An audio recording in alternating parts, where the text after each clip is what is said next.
اصولی طور پر یہ بات ثابت ہے کہ حضور پر جادو ہوا اور جادو کا کچھ اثر بھی آپ پر ظاہر ہوا اور اس کے ازالے کے لیے یہ صورتیں نازل کی گئیں۔ اس پہلو سے بھی یہ ثابت ہو جاتا ہے، اس لیے کہ جادو کا جو قصہ ہے نبی اکرم صلی اللہ علیہ وسلم پر، وہ میں آپ کے سامنے اس وقت اجمالاً بیان کر دیتا ہوں۔ یہ ہماری تفسیروں میں بڑی تفصیل کے ساتھ موجود ہے، بلکہ مولانا مودودی نے تو تمام روایات کو جمع کر کے اس کا ایک پورا مربوط جو ہے تسلسل کے ساتھ پورا ایک واقعہ مرتب کر کے اپنی کتاب میں تفہیم میں درج کر دیا ہے۔ یہ واقعہ ہے صلح حدیبیہ کے بعد کا۔ صلح حدیبیہ کے بعد جیسا کہ آپ کو معلوم ہے کہ نبی اکرم صلی اللہ علیہ وسلم چونکہ مشرکین عرب کی طرف سے فارغ ہو گئے اور یکسو ہو کر اب آپ نے یہود خیبر میں جو آباد تھے اور جو لوگ یہاں سے گئے تھے مدینے سے، وہ بھی وہیں جا کر آباد ہو گئے تھے اور وہ اسلام کی مخالفت کا ایک بہت بڑا مرکز بن گیا۔ تو صلح حدیبیہ کے بعد آپ نے ادھر کا رخ کیا، یہ تو تاریخاً ثابت ہے، اور اس کے بعد خیبر فتح ہوا۔ لیکن معلوم ہوتا ہے کہ یہود کو، خیبر کے یہود کو پہلے سے اندازہ ہو گیا تھا کہ اب یہ رخ ہماری طرف ہوگا، اب یکسو ہو گئے محمد صلی اللہ علیہ وسلم، تو اپنی پوری طاقت کے ساتھ وہ ہمارے اوپر حملہ آور ہو سکتے ہیں۔ تو انہوں نے گویا کہ پیش بندی کے طور پر یہ کوشش کی کہ ان کا ایک وفد آیا مدینے میں، اور یہ لبید ابن عاصم ایک شخص تھا بنی زریق کا، جو انصار ہی کا ایک قبیلہ ہے بنی زریق، ان میں ایک شخص لبید ابن عاصم منافق تھا، یا یہ کہ کم سے کم یہودیوں کا حلیف تھا۔ انہوں نے آ کر یہود کے وفد نے ان سے کہا کہ ہم نے تو اپنا سا زور لگا لیا محمد کی مخالفت اور ان کا راستہ روکنے کے لیے صلی اللہ علیہ وسلم، ہم ناکام ہو چکے، اب تم کوئی آخری کوشش کرو، تم بہت بڑے جادوگر ہو، بہت ہی ماہر ساحر ہو، تو تم کوئی کوشش کرو اور سحر کرو محمد پر صلی اللہ علیہ وسلم۔ اور 3 اشرفیاں پیش کی، اشرفی اس زمانے میں ایک بڑی شے کہ یہ ہدیہ بھی حاضر ہے، اب تم کوئی زور لگاؤ۔ اس نے پھر خدمات حاصل کی ایک یہودی لڑکے کی جو حضور کے ہاں اس وقت بطور خادم کام کرتا تھا۔ اس نے کہیں سے حضور کی کنگھی کے 2-3 دندانے جو ہیں وہ توڑے، اور اس میں آپ کے منہ مبارک بھی تھے، جیسے کنگھی کے اندر آپ کو معلوم ہے بال جو ہیں وہ کہیں اڑ جایا کرتے ہیں آخر میں، تو وہ لے کر اس کے پاس گیا، اس پر اس نے جادو کیا۔ اس کا میں بعد میں عرض کروں گا کہ یہ جادو کا یہ معاملہ جو ہے اس حوالے سے کہ یہ کیا ضرورت ہے کہ بال ہوں اور اس کے حوالے سے جادو کیا جائے، اس کی بھی آج کے اعتبار سے بعض حضرات شاید سمجھتے ہوں کہ یہ بالکل بے تکی باتیں ہیں، لیکن اب جہاں تک سائنس پہنچ چکی ہے ان تمام باتوں کی توجیہ اب بالکل سمجھ میں آنے والی ہے، اس لیے کہ یہ کسی شخص کا، اس کے جسم کا ایک حصہ، بال بھی انسان کے جسم میں سے اگ رہے ہیں، اس میں بھی جو سیلز ہیں ان میں جینز ہیں، اور ہر شخص کے کچھ جینز ہیں جس کے حوالے سے اس کی شخصیت کا تشخص ہے، اس کی انفرادیت ہے، وہ ان جینز کے حوالے سے، ان کے واسطے سے اس شخص کے ساتھ ربط قائم کرنا، جو بھی قوتیں ہیں،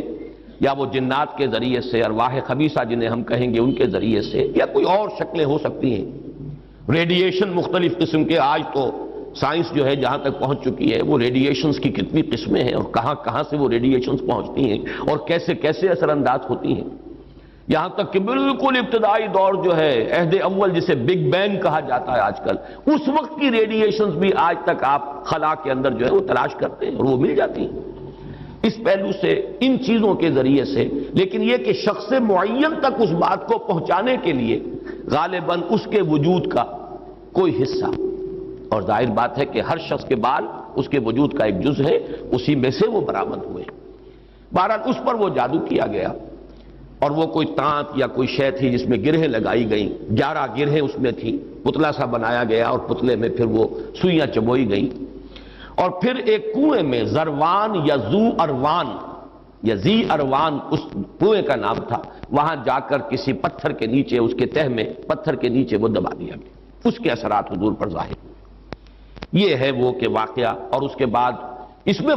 تفصیل سے کہ کتنا عرصہ ہوا، کیا کیا اثرات ظاہر ہوئے، ایک بات جو ہے تیقن کے ساتھ ثابت ہے کہ حضور کی کچھ کیفیت ایسی ہو گئی تھی جیسے جسم کچھ جکڑا سا گیا ہو، بند سا گیا ہو، ایک نشاط کی کیفیت ہوتی ہے، طبیعت کھلی ہوئی، اور ایک جیسے کہ طبیعت کے اندر کچھ بندش سی ہے، اور کچھ ایسی کیفیت کہ کوئی کام آپ نے نہیں کیا ہوتا تھا لیکن آپ نے سمجھ لیا کہ میں یہ کام کر چکا ہوں، اس طرح کا کچھ نسیان کی کیفیت بھی آپ پر کچھ عرصے کے لیے طاری رہی۔ اس حیثیت میں، اس حالت میں آپ نے کسی سے تذکرہ تو نہیں کیا، اور نہ ہی اس کا کوئی چرچا ہوا، لیکن آپ جیسے کوئی اندر ہی اندر سے گھلتے سے جا رہے تھے اس جادو کے زیر اثر۔ اس کے بعد ایک رات ایسا ہوا، اب یہ حضور نے خواب میں دیکھا، یا جسے ما بین النوم والیقظہ کہا جائے گا، خواب اور بیداری کی درمیانی کیفیت، نیند اور بیداری کے درمیان کا معاملہ۔ اس میں آپ نے یہ دیکھا کہ دو انسان آئے، دو فرشتے انسانی شکل میں، ایک آپ کے سرانے بیٹھ گیا، ایک پائی بیٹھ گیا، اور ان کا مکالمہ ہوا۔ اس مکالمے کے ذریعے سے گویا کہ اللہ تعالیٰ نے حضور پر یہ ساری حقیقت بیان کر دی۔ انہیں کیا ہوا ہے، یہ بیمار ہیں، بیماری کیا ہے، ان پر جادو کیا گیا ہے، جادو کس نے کیا ہے، لبید بن عاصم نے کیا، کس شے میں کیا ہے، وہ ساری تفصیل، کہاں ہے وہ وہاں دبا ہوا ہے۔ یہ حضور صلی اللہ علیہ وسلم کو جب یہ چیز بتا دی گئی تو اگلے دن پھر آپ نے صبح حضرت عائشہ سے بھی بتایا کہ یہ واقعہ اس طرح مجھے ہوا، اور میری جو تکلیف تھی اس کا مجھے اللہ تعالیٰ کی طرف سے علاج بتا دیا گیا۔ پھر آپ حضرت علی رضی اللہ تعالیٰ عنہ کو اور غالباً حضرت طلحہ کو، ان کو آپ نے بھیجا، کچھ اور لوگ بھی ساتھ ہو گئے، بنو زریق کے بھی کچھ لوگ ساتھ ہوئے، اور جا کر اس کنویں میں سے پھر وہ چھین نکال لی گئی، اور حضور صلی اللہ علیہ وسلم بھی وہیں پر پہنچ گئے۔ پھر یہی 11 آیات، 11 گرہیں تھی جو اس میں لگی ہوئی تھی، اور آپ نے ہر گرہ پر ایک ایک آیت پڑھ کر ایک گرہ کو کھولا ہے، اور آپ کی طبیعت ایسے ہو گئی جیسے کہ وہ جو بندش سی ہو گئی تھی، جیسے کچھ جکڑ بند ہو اور اس کے بعد ایک دم جو ہے کھل جائے، کیفیت جو ہے اس سے نجات مل جائے، نشاط کی طبیعت کیفیت پیدا ہو جائے، یہ ہو گیا۔ یہ واقعہ ہے کہ جو حضرت عائشہ رضی اللہ تعالی عنہا سے، حضرت زید ابن ارقم سے رضی اللہ تعالی عنہ، حضرت عبداللہ ابن عباس سے رضی اللہ تعالی عنہما، اجمال کے ساتھ، اختصار کے ساتھ تو صحیح بخاری، صحیح مسلم اور مسند احمد اور تمام کتابیں جو ہیں ان کے اندر یہ واقعہ موجود ہے۔ البتہ یہ کہ صحیحین میں جو روایت ہے وہ بہت اجمالی ہے، جبکہ یہ تفاصیل جو ہیں زیادہ، اور جنہیں زیادہ ان تفاصیل کی سے شوق ہو اور کوئی دلچسپی ہو تو وہ مولانا مودودی صاحب کی تفہیم میں دیکھ لیں، اس میں یہ کہ زیادہ تفاصیل ہے، لیکن یہ تفاصیل صحیحین کی روایت میں نہیں، اس میں اصولاً بات ثابت ہے کہ حضور پر سحر ہوا اور سحر کے یہ اثرات ہوئے، اور اس کے بعد اس طریقے سے وہ سحر جو ہے اس کے اثرات ظاہر کیے گئے۔ ایک تواتر کے ساتھ جو ہمیں روایت ملتی ہے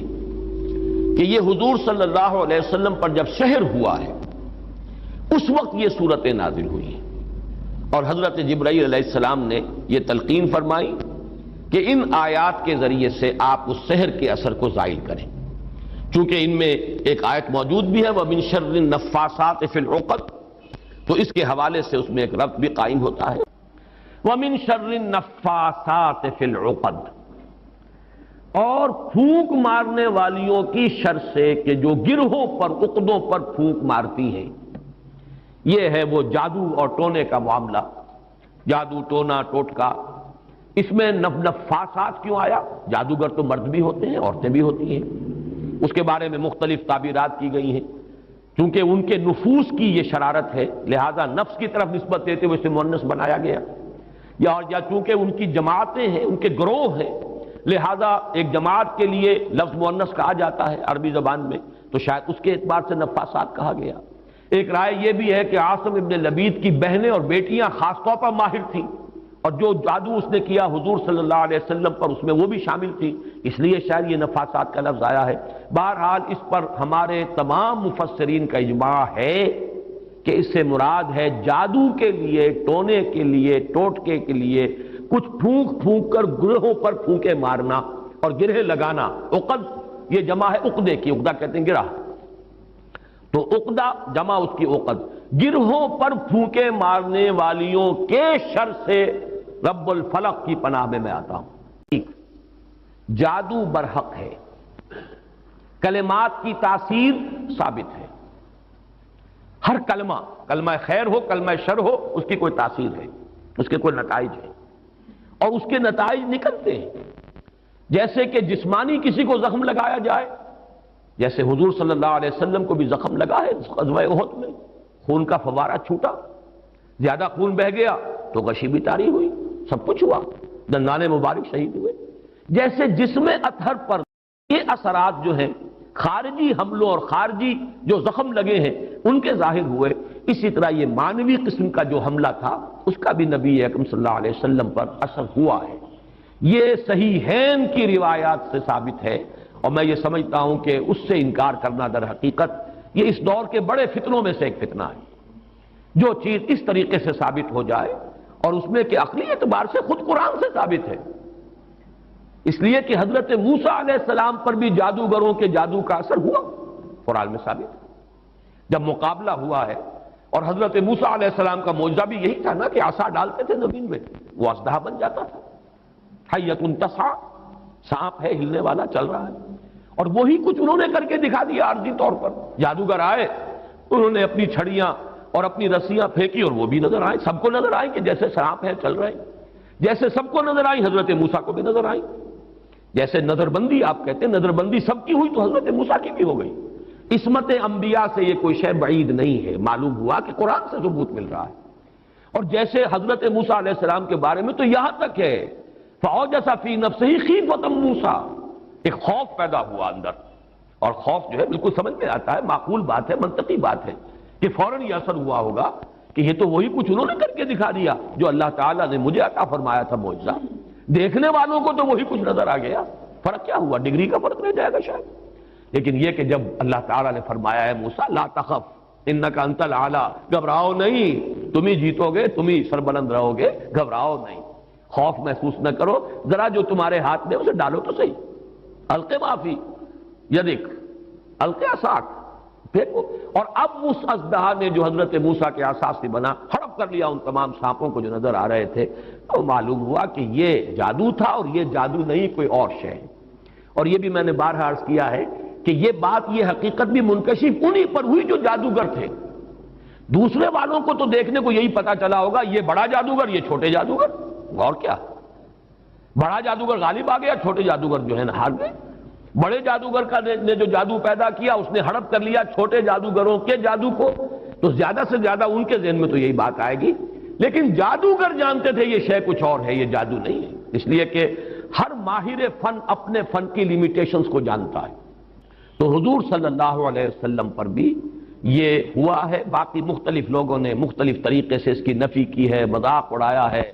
اس پر یہ کہہ دیا کہ اس سے تو پھر نبی کی عصمت جو ہے وہ ختم ہو گئی. لوگ جو کہتے تھے کہ یہ جادوگر ہیں، گویا کہ ان روایات اور ان احادیث کو ہم قبول کر لیں تو جادو کا اثر ہو جانا ثابت ہو گیا.